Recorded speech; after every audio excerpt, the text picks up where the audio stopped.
Firstly, I'd like to thank ASPI for convening this wonderful conference, the work they do in bringing together such esteemed and distinguished speakers so that we can all have a balanced discussion about this extremely important strategic topic for Australia is absolutely fantastic. So my thanks to ASPI and also thanks to the fellow sponsors of this event. Certainly it's a vital moment for Australia, a very big decision to be made by Australia.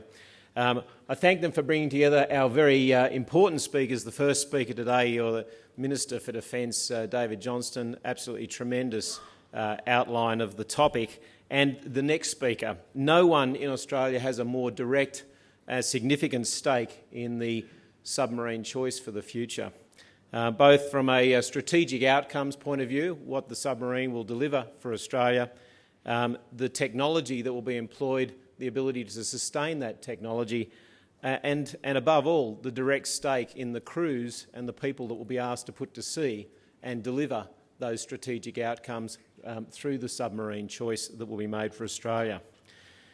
Vice Admiral Griggs has a very long, successful career in the Australian Navy, joining in 1978. And like Raiden, I'm not going to run through every single appointment, but time on HMAS Melbourne, HMAS Advance, Yarra, HMAS Cessnock, Torrens, Tobruk, Jervis Bay, Perth, Executive Officer on HMAS Anzac and Commanding Officer on HMAS Arunta.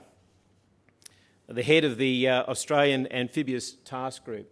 And now in submarine terms, I've heard submariners refer to these as targets, so it's a very rich experience for our Chief of Navy.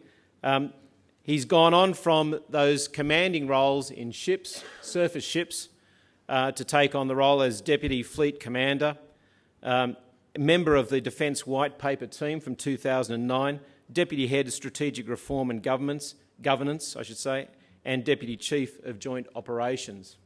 He was appointed to the role of Chief of Navy for the Australian Navy in 2011, and everyone would also understand that just recently has been announced as the future Vice Chief of Defence to be appointed in July this year. Please everyone join me in welcoming Vice Admiral Griggs to the podium.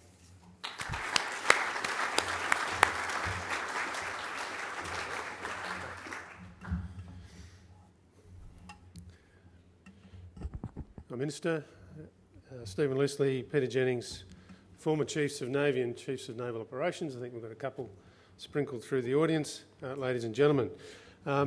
Stephen, before I start, it was 1911, not 1913. Let's split the difference, call it 1912, and we've got an agreement on the number 12. I am delighted to be able to speak to you about submarines in Australia's maritime strategy this morning. Could I start, though, by acknowledging the Ngunnawal people, the traditional owners of this land, and pay my respects to their elders past and present. I think it's important as we look at the upcoming white paper process that there's a broad understanding of the role of submarines in the Australian defence strategy. I suspect there is no other element of the ADF's current orbit that has received such consistent, high-profile and loving attention. You have to go back to the F-111 purchase in the 1960s to find something comparable. But sadly, a lot of the public discussion about submarines in Australia is based on headlines and glib grabs rather than fact and deep understanding. And while Navy should never shirk from the scrutiny of how it serves the nation, the discussion has left us as a nation with a somewhat skewed understanding about the role and the capability of our submarines, how they serve our national interests, and our capacity to build, maintain and operate them. And my intention today is to provide a totally objective view about the about the strategic rationale for submarines in Australia's defence forces. More than anyone else, as Chris said, I understand that it's about much more than the platform. But I do want to focus on the role of the platform because let's not kid ourselves here. Apart from the people, the platform is the key component in the capability. Now, this is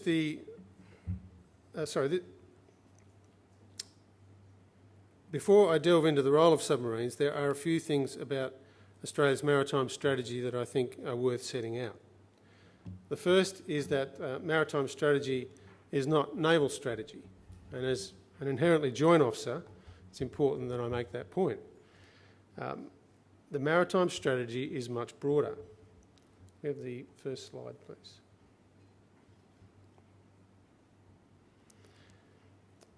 This nation has a maritime strategy as the cornerstone of its defence simply because of our strategic geography. This map shows our region, the Indo-Pacific, and the major trading arteries that connect the global economy. Unlike some academics and commentators, I actually like the term Indo-Pacific because it puts the focus firmly on those two great oceans.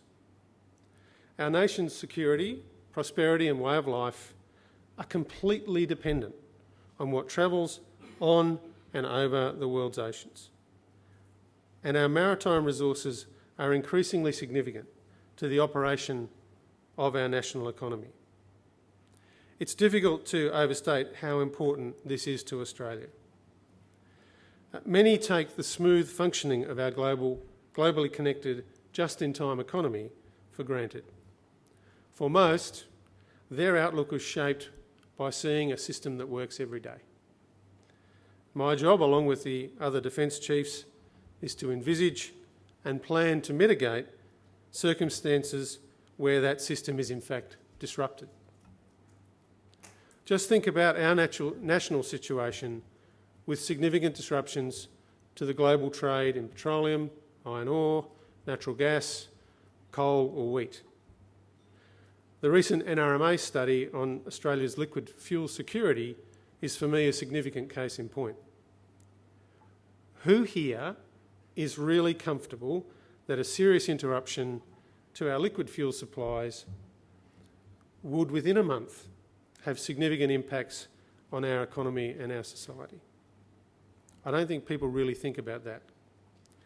That is why Navy's contribution to the effective operation of the maritime global trading system is so important. Those contributions are needed around the system, not just in a tight set of concentric rings drawn around RAF-based Darwin.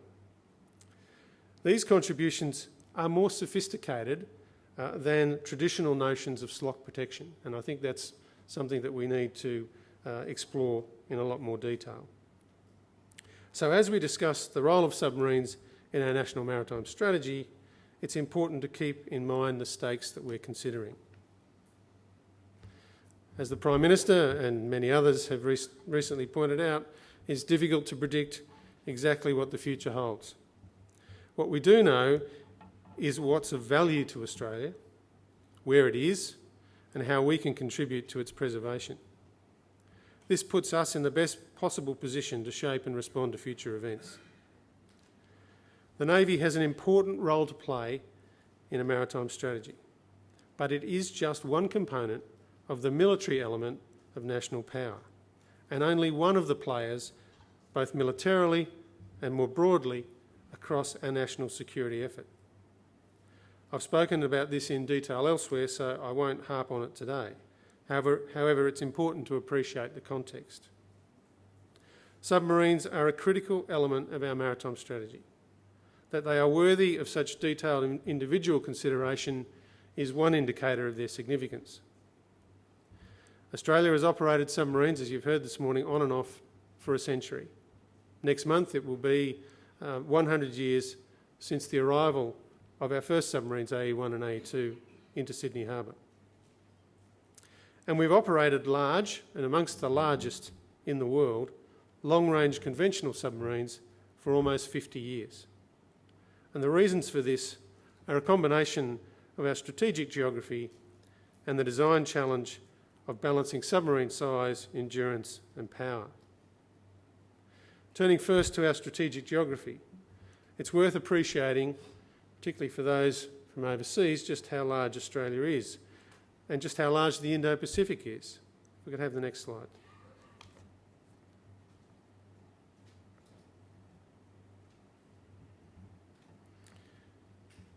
Now, this slide is, I think, one that many of you will have seen before, and I think it sets the context well.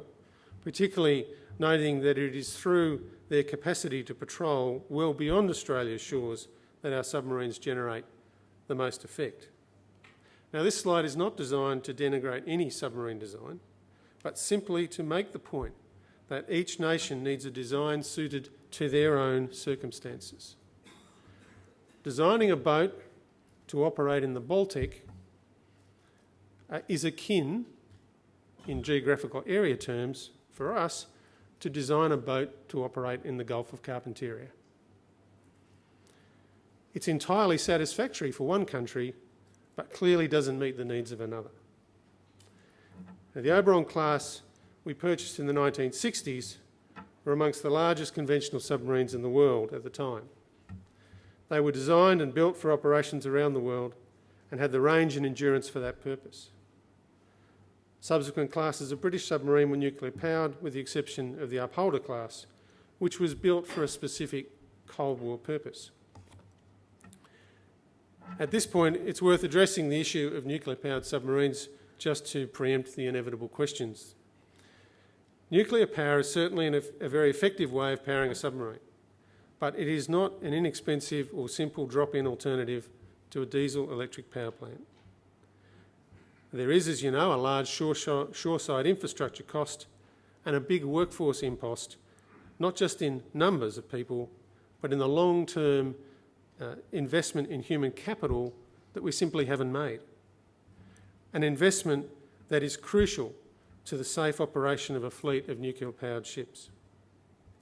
In the absence of a much larger national nuclear power sector, it is simply not viable for Australia to consider nuclear power for this next generation of submarines.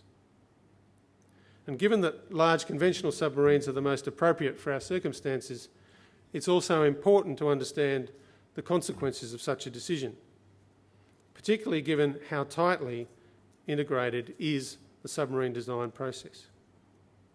There are reasons why the largest conventional submarines in the world, most of which are operated by Japan and Australia, are about the size of a Collins boat. Submarines of this size are an effective balance between propulsion capacity, the internal volume required to fit equipment, fuel, weapons and people, and the logistics to sustain them for long endurance missions. If you change any one of these parameters, there are flow-on consequences. More internal volume means a longer or a wider hull, which means more power, hence bigger engines, which takes up more of your internal volume, and you can see how it goes. Now, that's not to say there's nothing more to be learned or that there are no developments in submarine design. Far from it. And we continue to develop relationships with other navies who share similar interests. And obviously, we are discussing some aspects of submarines with our Japanese friends who also operate the largest conventional submarines. Submarine design and construction is a long-term commitment in time and in resources. This has been one aspect of my discussions with counterparts in the UK, in the US, in Spain, South Korea, Japan, France and Sweden. They attach great importance to incremental development and to learning from their previous experiences. And if you look at very successful submarine designs, they are based on carefully derived requirements and benefit from long-term development and improvement.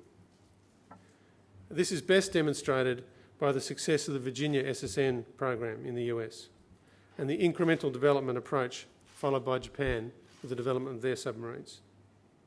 So what does that mean for Australia in our current process? The first thing to say is that we are not looking at trying to deliver a science project which lives on the boundaries of the laws of physics, which is often how the 2009 White Paper summary is described. What we are looking at is probably best characterised as a contemporary version of the Collins class capability. Yes, as the Prime Minister says, it will be a significantly more capable submarine. And that improvement in capability can be achieved over time by evolving the design. Now, this does not mean any decisions have been made with respect to any of the options which are before us, as you heard the Minister say. But government is understandably using the White Paper process to reconfirm in its mind what the right submarine options are and what the right numbers are. Given the scale of the investment None of us should be surprised at this. And of course, the discussion about the future cannot be disentangled from the discussion about the Collins capability. Hence the importance of the Coles review over the last couple of years. Now, while we had initiated work on a number of aspects of the review before it occurred, it's fair to say that what Coles gave us was a very necessary holistic view of the enterprise. That was important to help drive change and was certainly very helpful to me in my early days as the Chief, as it was, I know, for Warren King in his early days as the CEO of DMO. And as you would have seen from the Phase 4 report, we have made some excellent progress in driving towards benchmark standards. Could I have the next slide, please? Now, here's the media clip headlines from the day after Phase 1 of the Coles report was released. Can we go to the next slide? Here's the media clip headlines the day after. There's some good news about submarines. It's not you, John, and the $5 million pledge, it's Coles Supermarkets. It's the only reference I can find to Coles today in the media. Really, come on, we've got to lift our game here. What was released in the Phase 4 report was a very important piece of news. A very important piece of news that reflects the effort of thousands of people over the last few years. And that's why I get cranky about it, because it's the effort of those people that gets ignored all the time. And they are working, literally working their guts out for this capability. And I think they need due and proper recognition when it's warranted, as I think it is. That said, I would sound a similar note of caution to what John said in his report and to the note of caution that the Minister sounded this morning. There is no doubt that the submarine capability is now on the right trajectory, but there will be ups and downs in availability as we go forward until the full 10+2 regime is in place. This is a reality that is reflective more of fleet size than anything else. And it leaves us little room for manoeuvre when something legitimately goes awry. I think many know the Collins class are a very capable submarine, but they've not always been reliable. That is less to do with their construction, as some would make out, than some particular component choices that we made, an ambitious combat system concept that we followed, and some very poor logistic support arrangements and decisions that were made in the early days. And it was these choices which created the long-term reliability issues which have flowed through to impact operational availability and the ability to generate and sustain a submarine workforce. Building any submarine, even in a shipyard with extensive experience, is a demanding task and not without its challenges. Notwithstanding, when you look at the scale and complexity of what was achieved from almost nothing in the building of the Collins class, it is, as the Minister made comment this morning, a quite remarkable achievement. The difference between the Oberons and Collins is that for Collins we were the parent navy. In the O-boats we relied heavily on the support of the Royal Navy for maintenance regimes and sharing of issues and challenges. There was always the RN to fall back on. Now, being a parent navy is something that we have rarely been for major combatants. The Anzacs were in fact the first class where we faced this challenge. And even then we had things like the MECO user group, where a lot of other MECO nations got together and we could share particular issues with. Collins, though, was really ours from the outset. And with that ownership came the logistic support challenges. We've learnt a lot from this. And given the challenges of the submarine life cycle that lay ahead, I'm sure there's still a lot more that we will learn. Understanding this parent Navy mindset and the attendant support arrangements that we know are needed will stand us in good stead for the future submarine. One of the most important features that has taken a while to sink in is the need for the key submarine players to act as an enterprise. And we are seeing encouraging signs of enterprise activity and behaviour, but more work is needed, and we cannot afford to bathe in the reflected glory of the Coles Phase 4 report. So why persist? Why do we persist? Because a capable submarine force gives us strategic weight. For Australia, our submarines provide us with strategic weight in a way that no other ADF asset or combination of assets does. And by strategic weight, I mean submarines are a capability which shapes or changes the behaviour of other nations and the calculus of their leaders. There are many countries which are seeking the strategic weight that a submarine capability brings, and many countries in our region have recently acquired or are looking to acquire submarines. On current projections, by 2030, if you leave ourselves and the US to one side, about half of all the submarines in the world will be based in the Indo-Pacific. Significantly more if you include the US and ourselves. More than half of the world's submarines operate in a region through which all of our maritime trade passes. 90% of everything for us and for our allies, partners and friends passes through this region. And what are submarines designed for? I think it's important to go back to basics. They are an offensive capability intended to sink ships and other submarines. Yes, they do other tasks, but this offensive capability is the bread and butter of the trade. Because of their potency, our submarines can have a powerful conventional deterrent effect. And this deterrent effect operates in two distinct ways. The first is fairly well known. Their offensive capacity means a potential adversary must consider whether the use of force against Australian interests is wise, achievable, or without risk of an Australian response. This is an immediate, direct deterrent effect. But there is also a much longer-term deterrent impact. By having such capable submarines in the ADF order of battle, any potential adversary must be able to defeat our submarine capability. And as many navies and air forces around the world can testify, anti-submarine warfare is one of the more complex maritime warfare disciplines to be effective at. It takes a range of expensive and high-end capabilities, surface, air and subsurface units, which must be developed and maintained over many years. As we contemplate the direct cost of the new submarine program for Australia, I think we should always balance that against the considerable cost impact that the investment we make imposes on others to try and counter the effect of our submarine capability.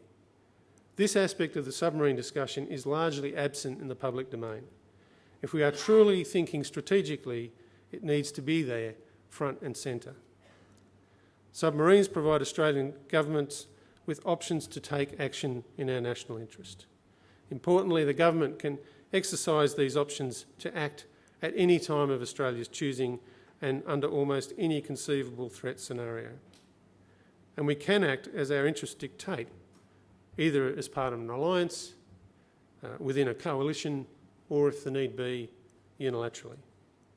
So as we discuss all the different characteristics of our submarines, we need to keep coming back to the strategic impact of different decisions. Decisions around capability, stealth, range and endurance all have an effect on the amount of strategic weight we gain from our submarine capability. For over a century, submarines have had a significant impact both on the preservation of peace and the conduct of war at sea. The biggest military conflict to come close to Australia, World War II in the Pacific, had a large and influential submarine campaign. And while it was largely fought by conventional American submarines, many of which operated from Australia, we should not forget the strategic impact of that campaign.